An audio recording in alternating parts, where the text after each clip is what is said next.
This is reposted. Dan Blank, as the founder of We Grow Media, helps authors learn how to market their work. He's written his own book, Be the Gateway, a practical guide to sharing your creative work and engaging an audience. He's got a blog and a podcast called The Creative Shift Podcast. Follow Dan on the Twitters at We Grow Media. Dan, welcome. Let's start with a quote from you today. Walking someone through your gate should not feel as though you have now become a marketer instead of a creator. It's about extending the experience of your creative work to at least one person in a meaningful way. I feel like what you're trying to say here is you don't have to be a schmarmy sales guy when you're talking about your own stuff.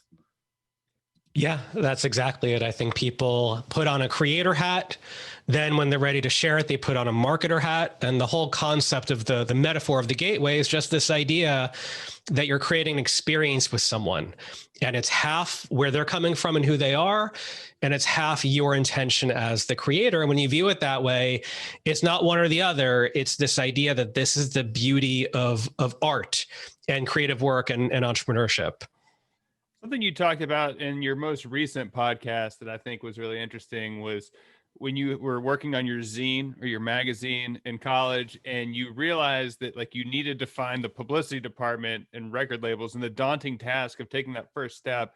I personally think a lot of creative people never move forward because that first step is so confusing or daunting. I mean, what got you to finally suck it up and just make the first call? It's such a good question. I appreciate that. It's funny, at the time I started the zine with a friend, and I was thinking back on this where I was the one who did all the interviews. I was the one that took all of the social risk. And I don't know what it was. I think I was so excited that for me, it's that idea of if I'm so excited it's going to happen, someone's got to make that first cold call. Someone's got to call the switchboard, ask for publicity, and someone who could be a vice president or an intern is going to pick up, and eventually you're going to make your way there. And I think this is why I like working with writers. If you're someone who has a passion behind what you do and you have a vision, that's the person who's going to take that risk, that social risk. And to me, that's a terrifying thing. And it's also a really beautiful thing. I feel like a lot of what you're saying about authors can apply to like everybody as well. You've mentioned when you're working with an author, lots of times they want to mention their bestseller list or an award that they won. And I think that's true like of all of us when we're going to a job interview or we're talking with our friends, but you say that stuff's hollow. How is it just that people can sense hollowness? I think people want a connection. So, I mean, if you're a New York Times bestseller, if you've won a major award, that can certainly frame things for you. It's you walk in the room and it just sort of drops. I'm a big deal. But beyond that, I'm not connecting with an author who says, I won this indie whatever award, because already it's like, oh, okay, so why are we talking? You know, tell me about why you create, or what it is about your book that will resonate with me or a reader that I know. And I think they give up that opportunity to connect with them as a real person, because what we really want is people to be drawn in, to have a good experience, then walk away and tell other people about it. That's the whole word of mouth marketing right there. I think you guys kind of touched on this, but like you want to have the accolades. I'm an actor, and with writing and acting, or I guess in entertainment and podcasting, there's no barrier of entry to say I'm a writer or I'm an actor. And so people want to have these accolades, but something you say is learn by doing.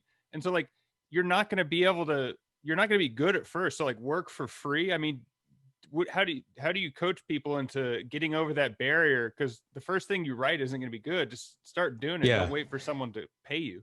Well, whether it's creativity or reaching out, I mean, because I'll go through with writers the idea of like, you're going to pitch yourself onto a podcast and some will come back with here's the email. What do you think? It's trying to prove that they're credible. And I always try to cut that out, or I move that further down, because for me, it's the idea that if you cared to email that podcast, your interest alone should be credibility. So for my podcast, you know, I reach out to people I've never met, and my interest alone should already prove credibility. I find them interesting. Here's why. Here's what I'd like to do. If you want to know more about me, you know, here's one line and a link. And again, I think it really is about, you know, what do people want on a random Tuesday? They want what you did for me. You sent me an email and you said, gosh, what you're saying here is interesting. Can we do this show together? I don't have to give that too much thought to think, well, that's a nice thing to hear on a random Tuesday. I'd love to. Right. You're sort of on this connection path that you're talking about. If you write a book, you want to connect with people in theory. So one of the things you've mentioned is becoming a student of your audience. Once again, I feel like this applies to anyone who runs a business. What does it mean to become a student of your audience? So, and I like how you brought in business. It's the idea of getting out in the street. So one interview I did is with an artist who was opening a bakery. And it's like she's talking about, where am I going to open my bakery? And she's looking at all the data from Chamber of Commerce and all these trends. And then she said, yeah, but I went, she's looking at some pretty prominent towns. And she's like, then I went in the street. I just walked around. I went into every shop on the block. I talked to the person behind the counter. And she's like, what you experience at that point of being on the street, talking to other landlords, other business owners, seeing what the traffic is like, talking to people, that's everything. I remember when we were looking for a house, there's a little town. We almost put a bid on a house. There's a woman, school was letting out. I just started talking to the other parents there. And we had a great conversation. And I'm like, they're going to tell me more about what the experience is like at the town than the realtor is. No offense to realtors. It's just like, you got to get in the trenches and get that primary research down. And to me, it feels like social media, the internet, podcasting, YouTube, it's given us new channels to have that kind of connection.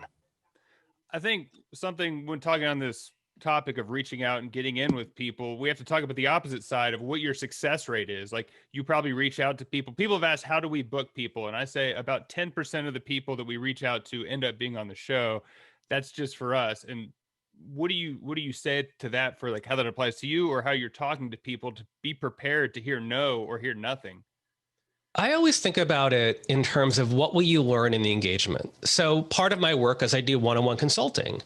And I try to have, first someone reaches out, I send them we go through a little bit of a funnel, but then we get on the phone. And for the people I never end up working with, I get on the phone because if I talk to a writer for half an hour about their goals and their challenges, where they are, I'm going to learn one thing in that half hour.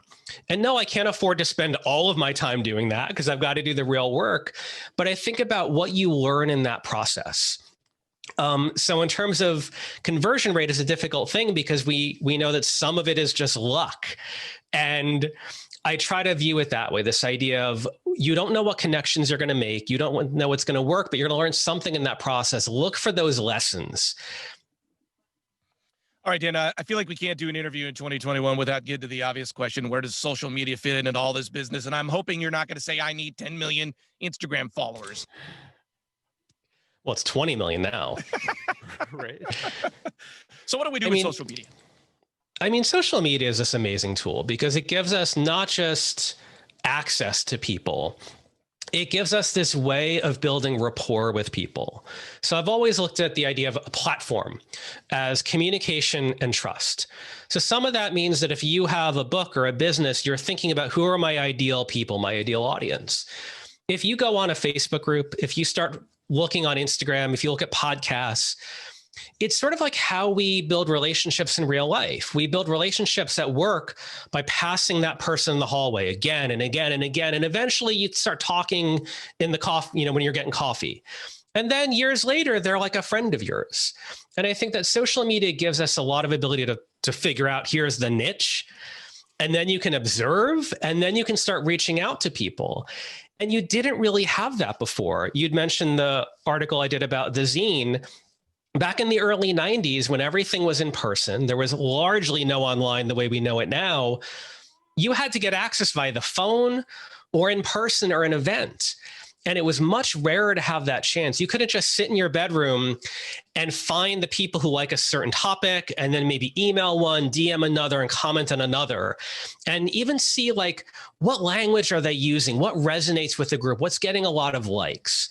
So I think that I view it a bit more the opposite, not just getting followers, but as this way of reaching out to people. So you talked about the 90s a little bit, and this is slightly off topic, but I've geeked out. You've interviewed Oasis, Weezer, Blur, and my personal favorite, They Might Be Giants, to name a few. Are you still in the music scene? Do you have any bands that you're tracking right now that you're like, hey, keep an eye on them? kind of put you on It's the spot funny. with I that think because of Spotify, I listen to so much more new music now. Yeah.